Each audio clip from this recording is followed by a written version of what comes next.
अरे कहाँ जा रहे हो? अब मुझे मेरा प्यार मिल गया है तो तुम लोगों को अलविदा कहने आया हूं। अच्छा तुम दोनों? यस। क्या बात है। यस।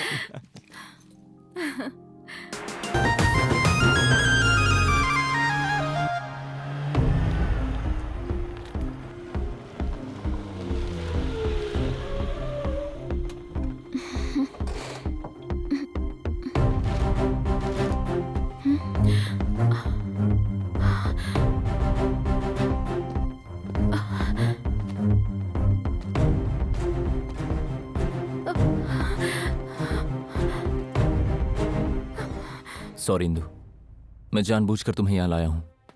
अंकल, आपके लोगों को पीट कर और भगाकर बिना शादी किए आपकी बेटी को यहां लेकर आया हूं। प्यार करके शादी करने में कोई दिक्कत नहीं होती अंकल। मैंने खुद अपनी बहन की लव मैरिज करवाई है, वो भी अपने बेस्ट फ्रेंड से। लेकिन बाद में समझ में आया कि माँ बाप को पहले ना समझाकर मैंने बहुत बड़ी गलती कर दी थी। वो तो माँ बाप मान गए, वरना वो जिंदगी भर रोती रहती। अंकल, उस दिन पापा के खिलाफ जाकर बहन की शादी करने की हिम्मत तो आ गई, लेकिन एक पल के लिए भी मैंने माँ और पापा की फीलिंग्स के बारे में नहीं सोचा था। और वही गलती मैं अपनी जिंदगी में दोबारा नहीं करने वाला। आपके आशीर्वाद के बाद ही आपकी बेटी से शादी करूंगा। तुम मुझे पसंद आए, तुम में इंसानियत है, लेकिन मुझे पोजीशन चाहिए। इस पूरे जिले में हमारी ही बड़ी जमींदार फैमिली है। नाम है, पैसा है, लेकिन पद नहीं है। एमएलए बनकर असेंबली में कदम रखने का सपना था मेरे पिताजी का। 4 बार चुनाव में खड़े हुए लेकिन हार गए। उसी दुख में मरते वक्त हमारी फैमिली से कोई एक एमएलए जरूर बनना चाहिए, ये कहकर मुझसे वादा ले लिया। उसके लिए मैं भी मैदान में कूद पड़ा, अपने बेटे को भी खड़ा किया, लेकिन जीत नहीं पाए। पूरी जायदाद खत्म हो गई, बस उधारी बची। और आखिर में मेरे अपने लोगों के सामने मूर्ख साबित हुआ। फिर भी मुझे गम नहीं है। पिताजी को दिया वादा पूरा किए बिना मैं मर न जाऊं, सोचकर डर लगता है। फिर रवि यादव ने खुद ही मेरी बेटी का हाथ मुझसे मांगा। भले ही मैं एमएलए ना बन पाया, लेकिन एमएलए का ससुर तो कहलाऊंगा। किसी जमाने में किसी को किए हुए वादे का सम्मान आपकी बेटी से ज्यादा है ना? अगर तुम्हारा प्यार इतना महान है तो तुम एमएलए बनकर मेरी बेटी से शादी कर लो। ये आप क्या कह रहे हैं? मैं एमएलए कैसे बन सकता हूँ? अभी के अभी रवि यादव से राजीनामा दिलवाना, बाई इलेक्शन करवाना और उससे जीत पाना इम्पॉसिबल। उससे मुझे कोई मतलब नहीं। देखो, अगर तुम एमएलए बनोगे तो तुम्हारी शादी करवाऊंगा, वरना उससे शादी करवा दूंगा। वो बुरा इंसान है, अच्छा है, इससे मुझे कोई मतलब नहीं। एमएलए है, इतना काफी है। शादी की तारीख फिक्स है, दूल्हा एमएलए होगा। वो तुम होगे या वो होगा, ये तुम डिसाइड कर लो।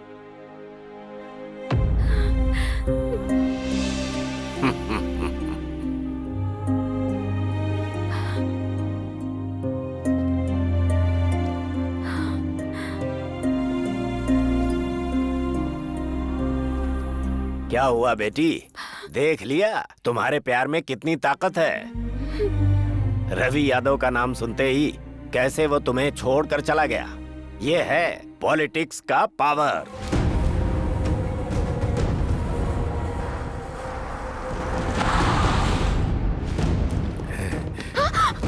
हम सुने हैं तू किसी से प्यार करती है। कौन है?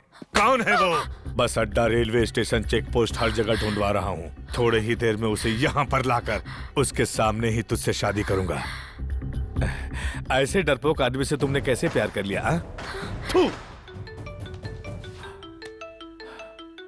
हाँ। आप उसे वहाँ कहाँ ढूंढ रहे हैं? वो तो आपके ही घर में आराम से आपका इंतजार कर रहा है सर।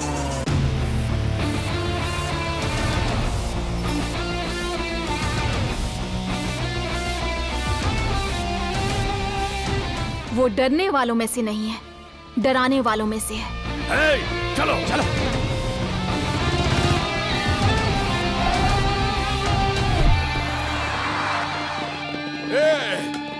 तेरी इतनी हिम्मत सीधे यहाँ चला आया? अरे अरे शांत हो जाओ। देखो, मैं यहाँ किसी को मारने नहीं बल्कि बात करने आया हूँ। शांति से बात करेंगे। थोड़ा गैप दे दो प्लीज प्लीज। हटो। भैया, तुम यहाँ पर? उस दिन तुम्हारी जगह मुझे एमएलए समझ बैठे थे, और एमएलए बनाना भी तो तुम्हारे हाथों में है। व्हाट अ कोइंसिडेंस है। मुद्दे पर आओ। वो क्या है ना भैया, मेरी लव स्टोरी तो आपको पता चल ही गई होगी। अब नागेश्वर जी ने कहा है कि अगर मैं एमएलए बन गया तो वो अपनी बेटी की शादी मुझसे कर देंगे। अगर आप राजीनामा दे देंगे तो मैं एमएलए बनकर उससे शादी कर लूंगा, इतनी सी बात है। पहले सर को चाय पिलाओ। क्या कहा तूने? मैं राजीनामा दे दूं तो तू एमएलए पद जीत जाएगा बाबू। हाँ भैया, मैं जीत जाऊंगा। तुम्हारा यहाँ खड़ा होने का कोई चांस नहीं है, ना ही साथ देने वाला कोई साथी है। तू कैसे जीतेगा? बस एक बार आप राजीनामा तो दे दीजिए सर। ओए, बकवास बंद कर, दिमाग खराब हो गया है क्या? हमरे राजीनामा देने से तू कैसे जीतेगा? तुमको यहाँ पर 4 वोट भी नहीं मिलेंगे। मेरे लिए आप इतनी सिंपैथी क्यों दिखा रहे हैं? जीतना ना जीतना तो मेरी किस्मत है। वैसे आप कह सकते हैं कि मुझे 4 वोट भी नहीं मिलेंगे, लेकिन असलियत तो मैदान में उतरने के बाद ही पता चलेगी। देखिए किसका फोन है। हाय इंदु। अरे नहीं, ऐसी कोई बात नहीं है, मैंने समझा दिया है और वो भी सहानुभूति दिखा रहे हैं। अगर मैं प्यार के लिए मैदान में उतर सकता हूँ तो क्या वो प्यार के लिए मैदान छोड़ नहीं सकते? Okay darling, bye bye. आपके सामने ही भाभी को चुम्मी दे रहा है, आप इससे बात क्या कर रहे हो भाई? कॉलर तो टपका दो इसे। हमेशा बराबरी वालों को मारते हैं, इसको मारेंगे तो अपना स्टेटस नीचे आ जाएगा। सुन, चुपचाप चला जा।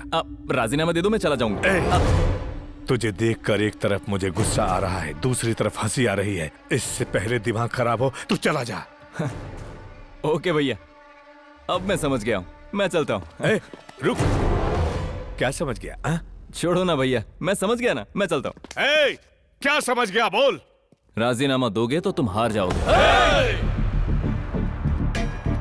हम हार जाएंगे? अगर राजीनामा देने के बाद तुम लड़ोगे तो तुम हार जाओगे, ये बात तुम जानते हो। और इसी बात का डर है इसे, क्यों? सच कहा ना? मेरे सामने खड़े होकर जीतना तो दूर, मेरे सामने खड़ा होना ही नहीं चाहते, और यही मेरी सबसे बड़ी जीत है। अभी मार डालता हूँ तुझे। अरे मार डालो भैया, तुम्हारा डर भी तो बाहर आना चाहिए ताकि तुम्हारे लोगों को पता चले। बहुत ही सिंपल है भैया, आपके राजीनामा करने से मैं जीत गया तो इंदु से मेरी शादी हो जाएगी। हार गया तो मैं खुद इंदु की शादी इनसे करवा दूंगा। हाँ, इसका कहना तो ठीक है सर। मैडम जी को आप पसंद नहीं थे, इसलिए वो घर से भाग गई थी। कहीं शादी के बाद इसके साथ भाग गई तो लेने के देने पड़ जाएंगे। उस बेइज्जती से बचने के लिए इसकी बात मान लीजिए। अगर आप राजीनामा देकर इलेक्शन में जीत गए तो मैडम की नजरों में हीरो बन जाएंगे। उसके बाद आप देखिएगा सर, इसका पत्ता खुद ही कट जाएगा। हम राजीनामा दे रहा हूँ तुमको जिताने के लिए नहीं, तुम्हारी सोच गलत है ये साबित करने के लिए। वाह, थैंक्स भैया, तुम इतनी आसानी से मान जाओगे ये मैंने सोचा नहीं था। इसलिए एक सेल्फी हो जाए, एक ऑटोग्राफ। थैंक्स भैया।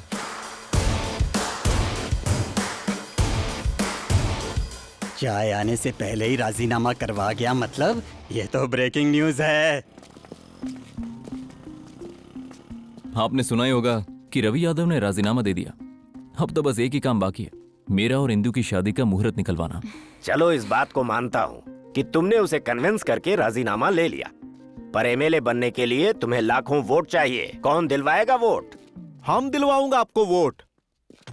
सर, उसका राजीनामा सुनते ही हम अन्न दान किए, रक्त दान किए। आप कहोगे तो हम प्राण दान करने के लिए भी तैयार हूँ। उसने राजीनामा दिया, इसमें आप क्यों एक्साइटेड हो रहे हैं? हम राजकुमार हूँ, रवि यादव का एक्स पीए। मतलब आप बहुत हर्ट हैं। आइए ना सर, बताता हूँ। आप परेशान मत होइए सर, रहने के लिए अपना घर दे दूंगा, अपना शरीर को बेचकर आपको एमएलए बनाऊंगा।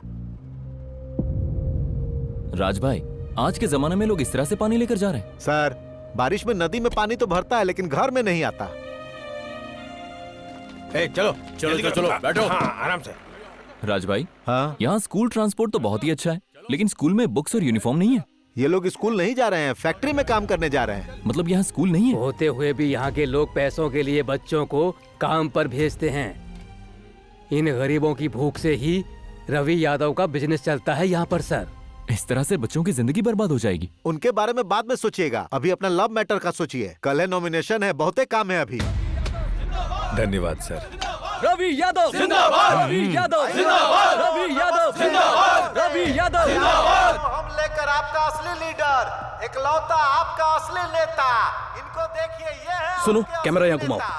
आप देख ही रहे होंगे, पहली बार विपक्ष में कोई भारी तरीके से नॉमिनेशन के लिए आ रहा है। ऐसे में उसकी स्टैमिना क्या होगी आप खुद ही देख लीजिए। कल्याण बाबू जिंदाबाद, कल्याण बाबू जिंदाबाद, कल्याण बाबू जिंदाबाद, कल्याण बाबू जिंदाबाद, कल्याण बाबू जिंदाबाद, कल्याण बाबू जिंदाबाद, कल्याण बाबू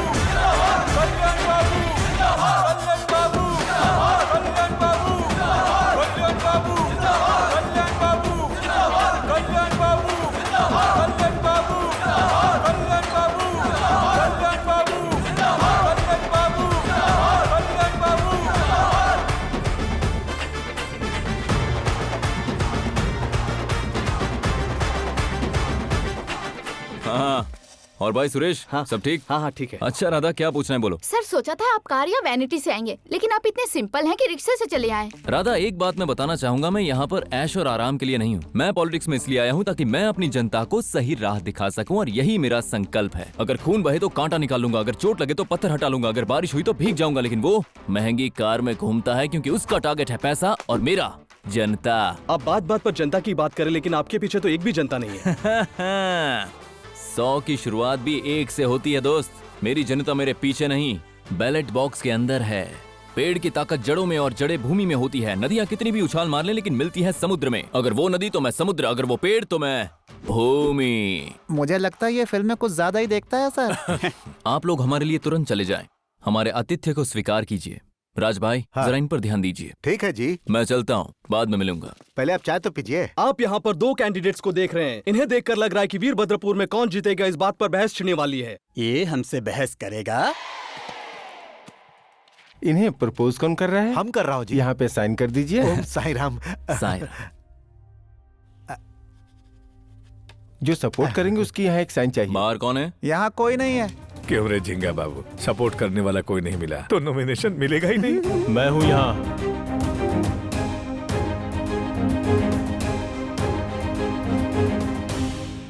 भैया 1 मिनट। मैंने कहा था ना तुमसे कि 100 की भीड़ की शुरुआत 1 से होती है। आज देख लिया ना। अगर एमएलए पद जीतना है तो सिर्फ फिल्मी डायलॉग नहीं, बहुत कुछ करना पड़ता है। पैसे लुटाने पड़ते हैं। तुमने पहले क्या कहा था? अब अपनी आंखों से देख रहा है ना क्या हो रहा है। मीडिया का फोकस अब मेरे ऊपर है और अब यही कंटिन्यू होगा। राज भाई, आगे की बात आप करें। अब फिर से कमर बांध लीजिए। इनको एमएलए बनाकर ही दम लूंगा। इतने सालों तक एक पीए एक लीडर के पीछे रहकर कैसे चलाता है तो तुमने देखा। अब आगे रहकर कैसे नेता को बनाता है ये मैं दिखाऊंगा। अपने मूंछों पर ताव दीजिए।